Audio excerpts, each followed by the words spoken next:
Hi all, welcome to Daily Report. So today we'll talk about how do you hunt for opportunities every day using Outlier dashboard. So I'll show you a very easy way to identify like really good opportunities. I mean, if you are trading, if you're looking for, okay, which stocks to go in, and how do I identify those stocks? I'll primarily be talking about those things today. So, before I get started, just a quick uh, note, just on the update. We are still working on our update. So again, a couple of weeks from now, you're gonna have a brand new update coming soon on the Outlier dashboard. Uh, I am co-founder and CEO of Outlier, and what we have built is a platform which showcases the data around investor behavior, how investors react to changing market conditions, news, price movements, and economy. And that is reflected on the stock price. We show how fearful or greedy these investors are and by how much. And that data, that unique data that we provide, you can use it to do your due diligence, to take better trades, win more using our data. So that is something unique that we offer on our platform. So let's get started. So again, my main focus today is how do I identify hot opportunities? How do I come to that conclusion? Okay, this is a good time to get in. These are the stocks that I wanna you know get in today. So I'll talk about that. So again, my process is again same thing. I start from the broader market. I never start from the stock. I always start from the broader market. And the first thing I look into is how the futures look. So today the futures were all good. I want to make sure that the VIX index. So the VIX is down. Essentially, VIX has this inverse relationship. When VIX is down, you'll probably see less volatility. Usually the prices go up, and the other way around when VIX is high, and that's what you see. Oil, today, as you can see, the oil is down in a way which is good to the overall stock market. You may see some of the good things happening in coming days, especially around the inflation. I mean, the numbers may be in line with what um, these reports are going to come. So we'll see. Let me hold on.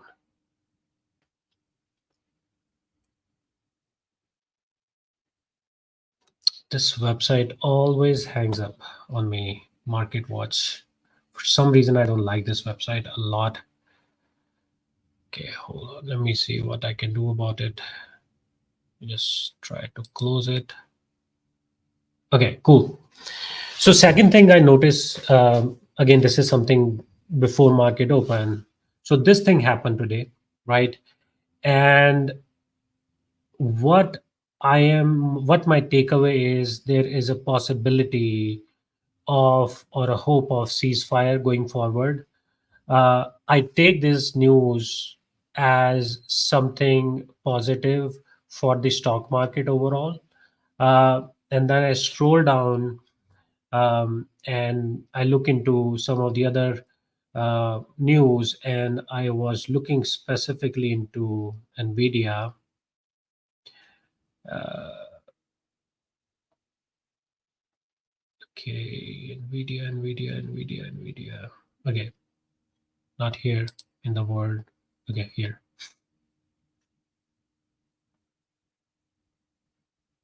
Okay, by the way, China just rolled out another funding, so it may be helping some of these Chinese stocks. I'm looking at some of these news around investigation into Tesla's self-driving. In my opinion, this is just again my opinion. It's little bit driven by political, standing of Elon Musk siding on the Republican side more then it is political driven, in my opinion. Again, you may see a change in it post election based on which way, if it is Republican candidate that will become president or a Democratic candidate. If uh, you know you see Donald Trump becoming president, all of these investigations are going to go away. I mean, this is just my way of thinking right now. um Anything related to Republican side, I'm seeing a lot of these investigations popping up every day. So think about politics, in my opinion. You want to stay neutral, yeah, right? So most of us, like most of the people, they stay neutral. They don't want to get involved in it, which is okay. But as you grow your business, as your company grow, things like that, what they say that you have to get involved in politics. There's a very famous saying that if you're not on the table, if you're not on the table means you're not choosing a side, then you are on the menu. So if you don't choose a side, if you don't take active participation in politics at that level, then you are on menu, means you will not get any choice of what to do.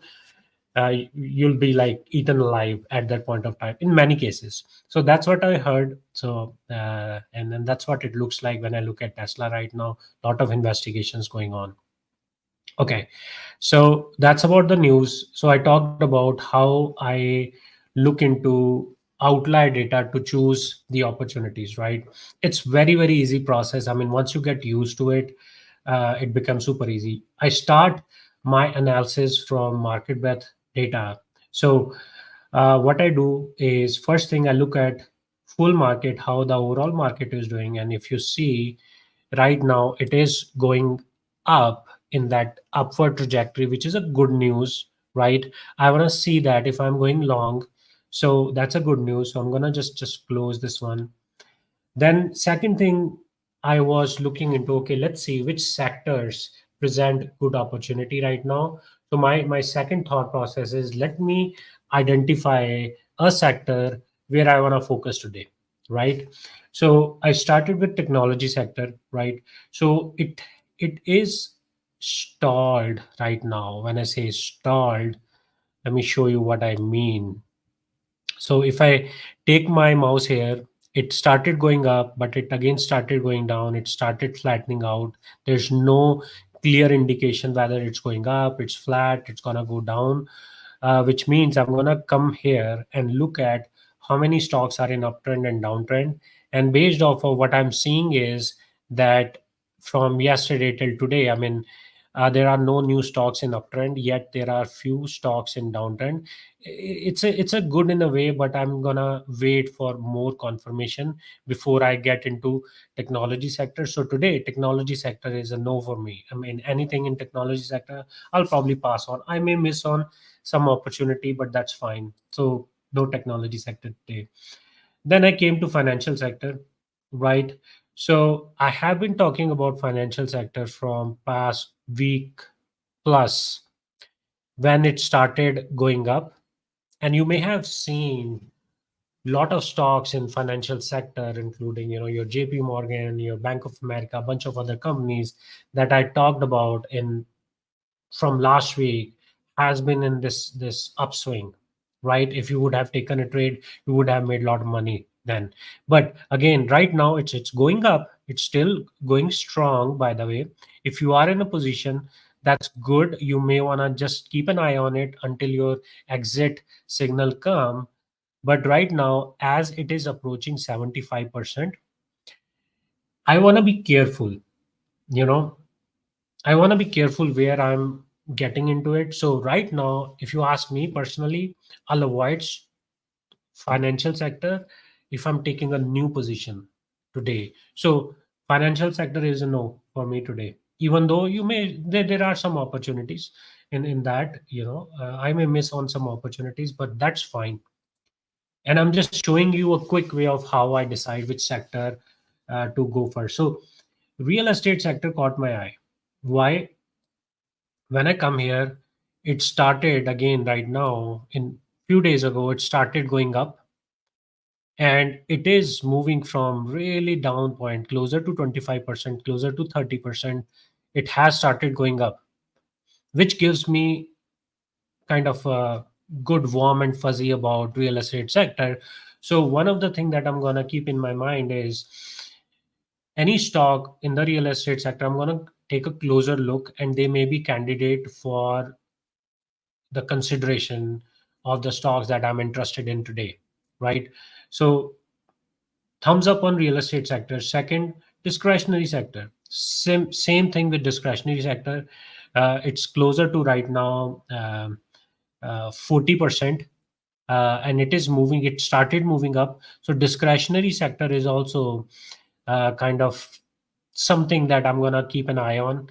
If you see from October 14th, right? October 15th, we have more stocks in uptrend, lesser stock in downtrend. Uh, Kind of similar direction it's going right now. Like today, we have around less stocks in downtrend and around 10 plus stocks in uptrend from yesterday. So discretionary sector is something that I am very keen.